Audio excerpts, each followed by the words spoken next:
today. I know I haven't come on and done a video in a minute, so I just wanted to come on. It's been about a week and 2 days since the surgery, and just kind of show how the incision is healing. This is where you'll see that some of it has already started to come together, which is pretty cool. I'm having a hard time not picking at it, but I'm trying to behave myself, but it is pretty cool. It's very kind of lumpy at the moment. I've been continuing to do the chlorhexidine wash, Hib cleanse, which is this Hib cleanse. And I've had so many in nursing school as well, had so many different instructions on how to do it, but basically all I've been doing is taking basically a paper towel.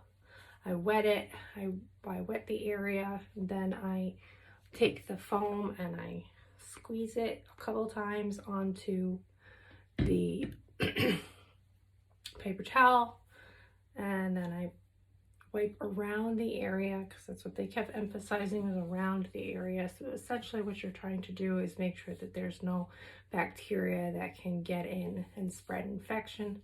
I do that here, and then I also do that around the chest tube, which is right there, the chest tube and insertion sites.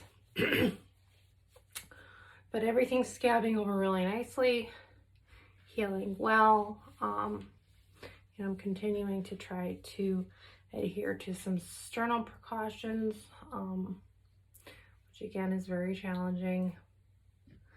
And yeah, my mood's a little down. I had a visit from a friend, so that was nice and helpful.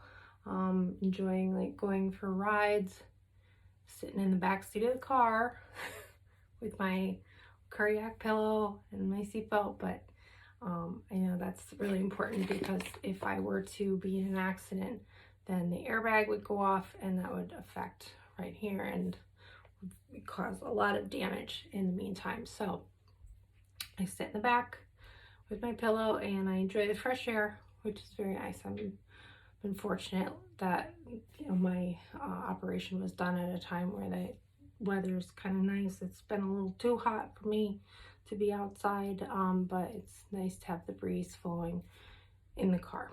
So anything else? Adhering to my medication regime can be kind of a little overwhelming, a little confusing if you're not used to being on a lot of medications.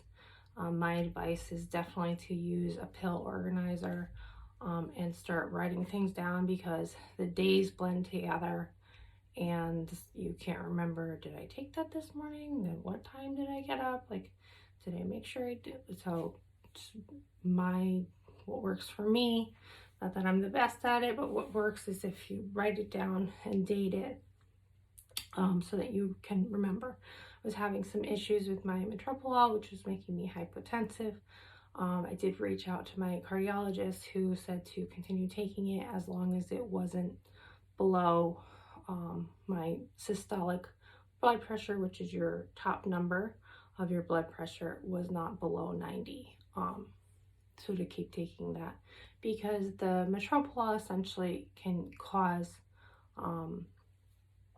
or can prevent you from going into dysrhythmias, such as like AFib, or it helps a person to continue having a steady and normal sinus rhythm for your heart. So that's important. So I've been trying to take that, and then it's interesting because I can feel my heart and my pressure more than normal.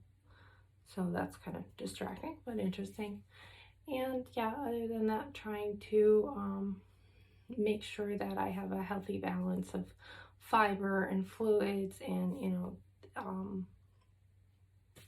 making sure that I have a good enough mobility in the morning so that everything's moving, because a lot of times when you're sitting and you're not eating and you're taking all these medications, you can get really backed up with your bowels, and things aren't, motility's not happening, and things aren't flowing like they normally do. So can go into a very constipated status quickly. So that's been a priority for me, to do so as well, and making sure I drink enough water. And again, I think today was the last day that I took the Lasix, which is a diuretic, as well as the potassium, which is to prevent having hypocalcemia or low potassium, because the diuretic wipes out your potassium oftentimes. So today was the last day for that, which is exciting. Means I'm progressing and moving along. To those of you who are or may be prescribed that as well, you want to make sure that you're getting enough water, make sure you're getting enough fluids, because if everything's going out and if nothing's coming in, then you end up dehydrated, which is not a good place to be. Not good for your blood vessels, not good for your circulatory system. So yeah, I can't think about anything else right now, so I'm gonna sign off. But again, just wanted to share my incision and how it's healing. Looks pretty good. I did kind of do some research and was looking at a couple of different places, a couple different resources about scars and how they develop.